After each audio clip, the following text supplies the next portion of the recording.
Selamat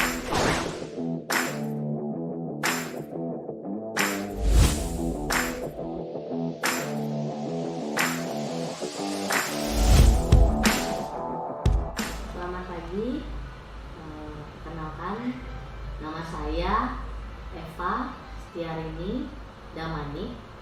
Saya adalah salah satu dosen di Universitas Geraha Karya Muara Bulyan. Saya berhome base di jurusan D3 Akuntansi dan S1 Akuntansi. Saat ini saya di Universitas Geraha Karya Muara Bulyan dipercayakan untuk mengampu mata kuliah akuntansi keuangan di semester 4 jurusan D3 Akuntansi. Mata kuliah akuntansi keuangan yaitu mata kuliah yang sesuai dengan bidang saya, dan saya berada dalam bidang keilmuan akuntansi keuangan. Pada semester ini, sebagai pengampu dosen akuntansi keuangan, saya menginginkan bahwa mahasiswa mampu melakukan pengidentifikasian peristiwa atau transaksi akuntansi, pengklasifikasian transaksi atau peristiwa akuntansi yang memerlukan pencatatan dan keuangan. Lalu yang kedua, mahasiswa mampu melakukan pembiayaan atas kewajaran nilai aset atau ekuitas atau kewajiban yang dilaporkan oleh sebuah perusahaan. Lalu mahasiswa mampu menyajikan informasi akuntansi dalam laporan keuangan. Lalu selanjutnya yang keempat, mahasiswa mampu menyusun laporan keuangan sesuai informasi yang disediakan. Dan yang terakhir yaitu mahasiswa mampu menyajikan informasi keuangan yang dibutuhkan oleh pengguna laporan keuangan. Deskripsi singkat mata kuliah akuntansi keuangan yaitu mata kuliah ini membahas tentang pengakuan, penilaian, penyajian utang jangka pendek dan jangka panjang. Topik yang dibahas ini juga termasuk akuntansi untuk leasing, lalu akuntansi untuk kualitas, penerbitan saham, penarikan saham, laba bersaham, dan pelaporan alus kas atau penyajian pengungkapan pelaporan keuangan yang dibahas pada akhir kuliah.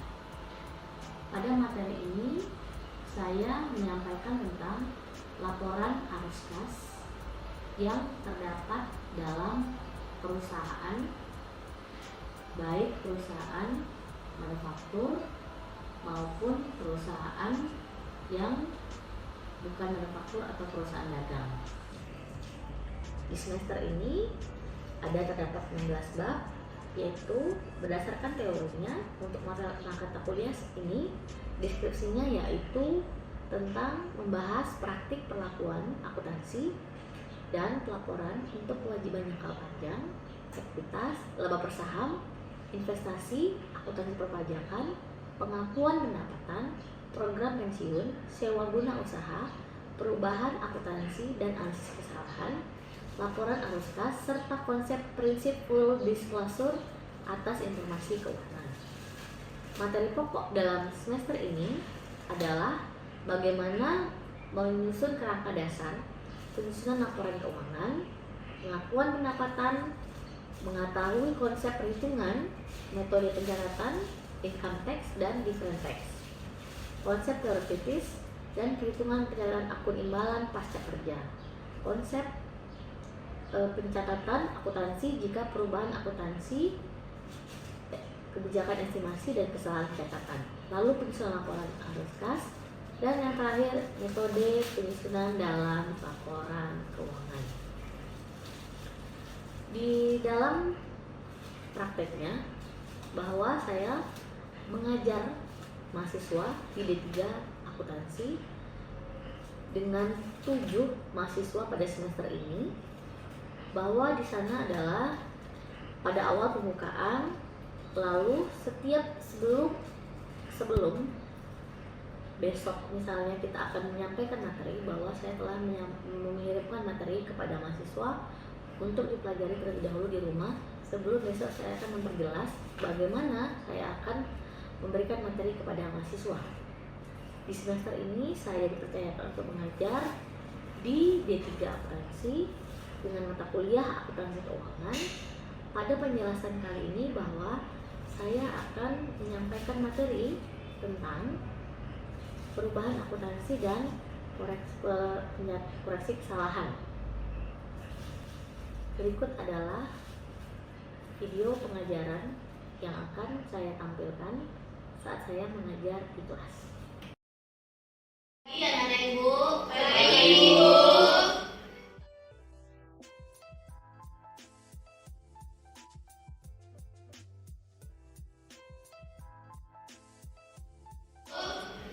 Baiklah, hari ini sesuai dengan RPS kita, bahwa hari ini kita akan pelajari tentang perubahan metode akuntansi dan koreksi kesalahan. Tujuan dari pembelajaran ini adalah bahwa kita harus memahami jenis perubahan apa saja yang ada di akuntansi yang berbeda yang telah diidentifikasi oleh pembuat standar akuntansi. Lalu tujuan yang kedua, kita mengetahui perbedaan antara perubahan estimasi akuntansi dan perubahan prediksi akuntansi, serta mengetahui bagaimana perubahan estimasi akuntansi dicerminkan. Yang ketiga, tujuannya itu membuat penyesuaian retrospektif dan penyesuaian kumulatif lainnya yang dibutuhkan untuk laporan keuangan periode sebelumnya. Yang keempat, untuk melaporkan hasil performa untuk tahun-tahun sebelumnya. Yang kelima, mengetahui jenis kesalahan yang dapat terjadi dalam proses akuntansi, memahami ketika terjadi kesalahan. Itu tujuannya ya, ada 5. Materi sudah dikirim ya? Sudah. Lalu ini tujuannya bahwa yang pertama kita harus mengetahui perubahan yang ada dalam laporan keuangan. Apa saja yang terjadi antara perubahan dari tahun ini dan tahun sebelumnya. Kita mulai pertama yaitu perubahan kebijakan akuntansi. Disyaratkan oleh PSAK bahwa pernyataan standar akuntansi keuangan, laporan keuangan itu memberikan informasi yang andal dan lebih relevan tentang dampak transaksi, peristiwa atau kondisi lainnya terhadap posisi keuangan, kinerja laporan keuangan, dan arus kas entitas. Ini adalah perubahan kebijakan akuntansi.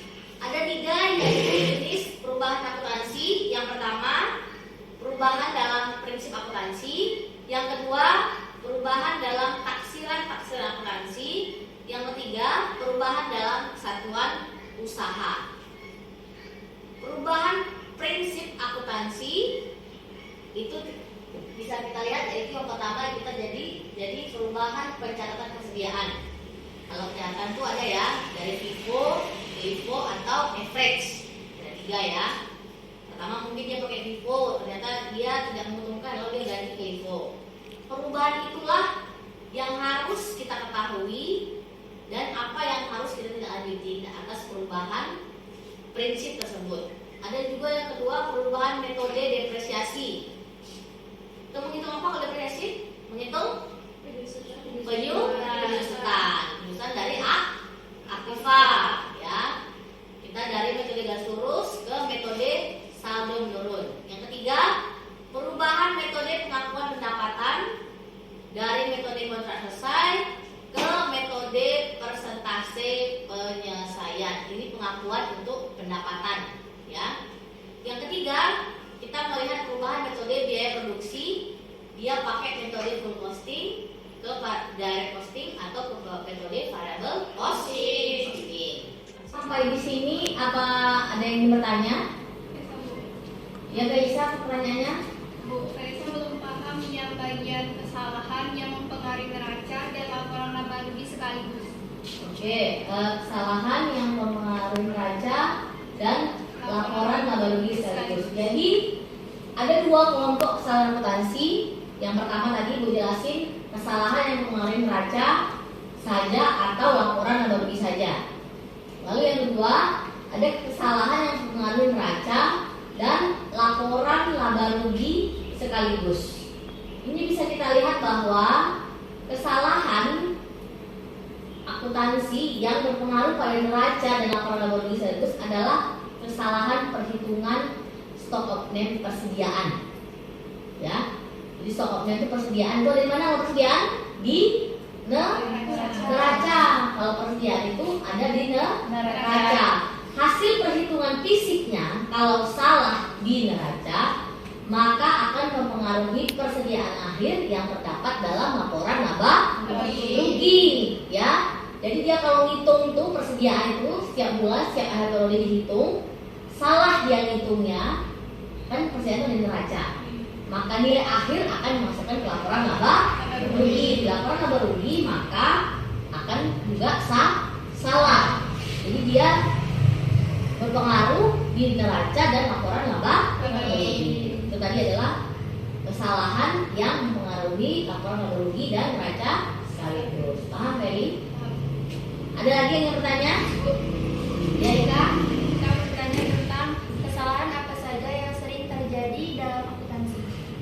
Kesalahan yang paling sering terjadi dalam akuntansi, kalau yang perusahaan dagang itu tadi sering terjadi kesalahan perhitungan pencatatan. Ya, kalau pencatatan, apalagi barangnya retail, distributor, itu kan barang kecil-kecil. Kadang mereka malas untuk menggunakan buku stock name. Karena apa? Atau berjualan distributor misalnya oli atau minyak oli. Dia catat hari ini barang keluar, tapi pas sore dia lupa input sisa barangnya berapa.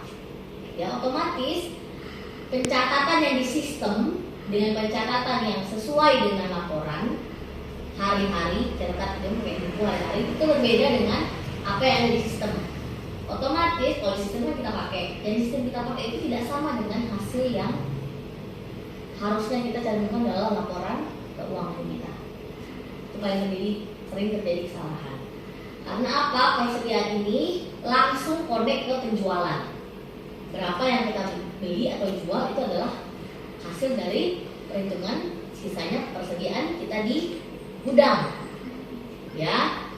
Lalu yang sering terjadi lagi kesalahan yaitu selain dengan catatan yang lain itu ya, penilaian per depresiasi atau penilaian aktiva. Ya, harusnya penilaian aktiva itu dihitung bisa setiap bulan atau setiap tahun. Dan kita lihat kondisinya masih bagus atau enggak. Ya, kadang kita beli fokus nih ternyata itu sudah buram. Masa manfaatnya berapa tahun? Harusnya kan kita masih cantumkan dia, tapi ternyata dia sudah rusak, kita nggak update. Ya, kadang karena apa? Aktiva depresi itu ada di laporan laba rugi. Ya, di laporan laba rugi penyusutan atau apa tadi? Tulisan itu kita menghitungnya pakai saldo menurunkan. Kesalahan yang paling sering terjadi adalah itu kesalahan dalam pencatatan persediaan. Karena persediaan ini adalah hal yang paling riskan bagi perusahaan dagang atau dalam jual beli, kesalahan dalam persediaan. Karena apa? Mencatat persediaan itu kalau dia tidak detail, tidak tahu barang mana masuk, barang mana yang harus keluar, itu akan menjadi kesalahan fatal. Karena apa? Persediaan itu sangat mempengaruhi terhadap laporan rugi dan laporan neraca. Jadi besok kalau kalian menjadi akuntan publik misalnya di perusahaan, harus secara detail mencatat tahu bagaimana persediaan, pakai metode depresiasi, pakai aktiva, pakai metode depresiasi, persediaan, pakai metode apa tadi? FIFO atau LIFO. Nah itu ya.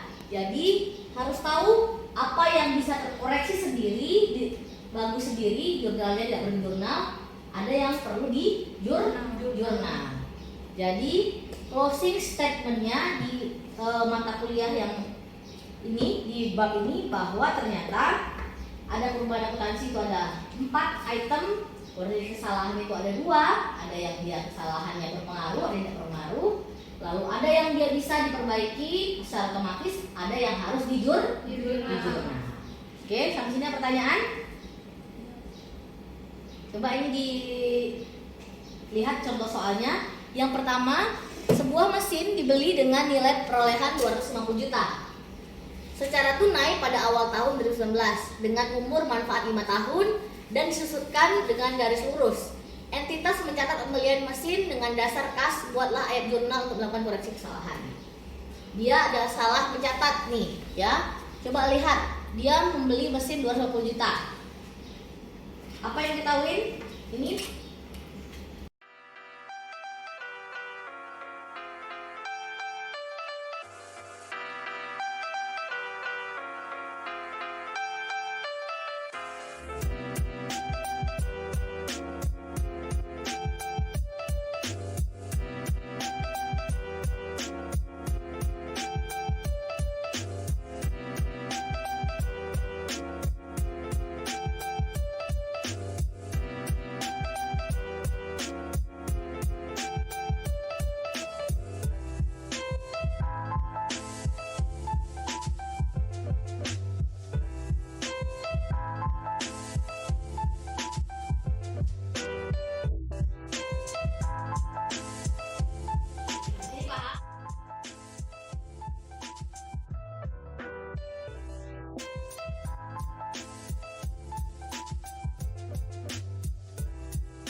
di neraca itu ada namanya persediaan. Otomatis dari laporan laba rugi, saldo persediaan yang masuk ke neraca.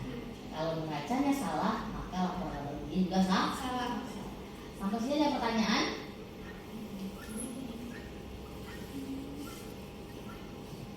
Ini konsep ya, konsep bagaimana kita membayar kesalahan yang mempengaruhi neraca dan laporan laba rugi sekaligus, yaitu kesalahan yang terjadi pada suatu periode akuntansi tertentu, tetapi baru diketahui pada periode berikutnya, akan terkoreksi dengan sendirinya pada periode berikutnya, sehingga tidak perlu dibuat jurnal koreksinya pada saat ditemukan. Saldo rekening yang salah pada akhir periode terjadinya kesalahan tersebut menjadi kesalahan saldo awal secara berlawanan pada awal periode berikutnya, sehingga terjadi proses koreksi otomatis. Ini adalah contohnya kesalahan yang mempengaruhi neraca dan laporan laba rugi sekaligus. Tadi kan dia tidak dapat mengkoreksi diri sendiri secara otomatis. Lalu yang ini dia kesalahannya diberi benar sendiri secara otomatis pada periode berikutnya, ya. Maka pada periode berikutnya dia akan secara otomatis membetulkan saldo rekening awal, ya, bahwa kesalahan yang mempengaruhi neraca dan laporan laba rugi sekaligus, yaitu kesalahan yang terjadi pada periode akuntansi tertentu, tetapi baru diketahui pada periode berikutnya. Tidak ada jurnal koreksi, namun dia akan secara sendirinya dibetulkan di periode yang akan datang atau periode selanjutnya. Di sininya 50 juta. Berapa saldo labanya? 200 juta. 200 juta. Lalu berapa akumulasinya? 100 juta. Berapa? 100 juta. 150 juta. 100 karena apa dia coba sini? Mesinnya berapa tadi? 250 juta. Akumulasinya berapa? 100 juta. Berapa sisanya? 150 juta. 150 Juta. Sampai sini paham? Paham. Putri paham? Paham ya? Ini adalah tadi harga mesinnya 250 juta, beban penyusunan mesinnya 50 juta, saldo labanya 200 juta.